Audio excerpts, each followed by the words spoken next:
While things like pulsars and magnetars stand out as freakish stars in the cosmos, even stranger objects lurk much farther away, where the quasars live. A quasar is a blindingly bright core of a galaxy that has a giant black hole in the center. And it's extremely bright. It can be as bright as 10 to 1,000 times brighter than all the stars in the galaxy put together. This Hubble telescope photo proves just how bright a quasar can be. The two prominent objects look almost the same, but one is only a star perhaps 100 light-years away, while the other is a quasar 9 billion light-years away.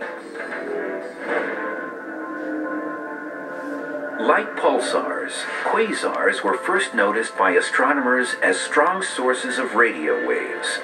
The very first was a radio source called 3C273. Well, what's a 3C273? The Cambridge Radio Telescope collected a catalog of bright radio sources that were seen in the sky. And it was the third Cambridge catalog, and its item number 273 was a bright radio source. People were trying to figure out, what is this radio source? When optical telescopes were pointed at its position, all they saw was what looked like a star. But then when it was realized that this object was very far away, more than 1 billion light-years away, in fact, it meant that their true power, the amount of energy they put out per second, their wattage, was enormous. Because to look bright and yet be far away means that you've got to be really a powerful object. What could it be? Now, 3C273 was identified with a rather bright, bluish star. So it looked star-like, but stars don't generally emit radio waves. So it was called a quasi-stellar radio source. Quasi-stellar radio source was just too long a name, and so it was shortened to quasar, but golly, doesn't that have a nice sound? Quasar is really a great term because it implies something exotic and unusual, and that's really what these objects are. They are huge black holes that are eating material around them and irradiating huge amounts of light that can be seen almost all the way across the observable universe. The black hole consuming galactic gas inside the quasar is so violently ravenous, astronomers have given it a frightening nickname. The black holes inside quasars are often called monsters, and that's because they're very massive. They're 1 million to 1 billion times the mass of our sun, and they're voraciously devouring the material around them, so they're sort of behaving like monsters. The quasar is said to be powered by the black hole at a galaxy's center. The notion of something so bright that is also black seems like a contradiction in terms. We know that black holes are objects that are so dense and massive and have such strong gravity that not even light can escape from them.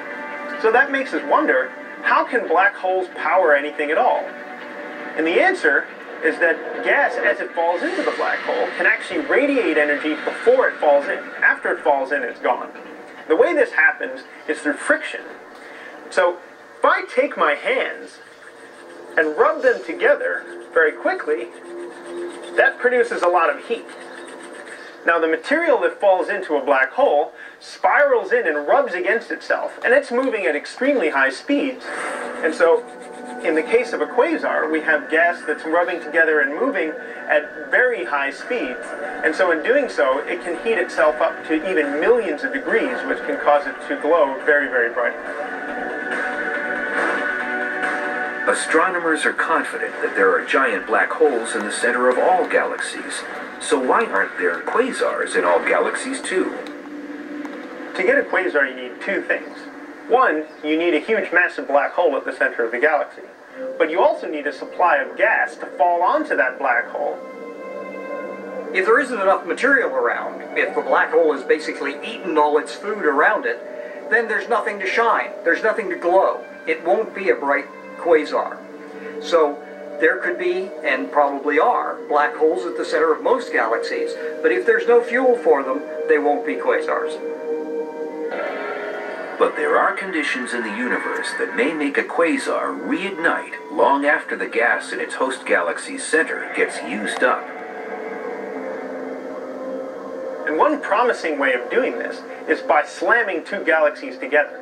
We know that galaxies collide, and when that happens, it creates a big cosmic smash-up that drives material down to the center of the galaxy.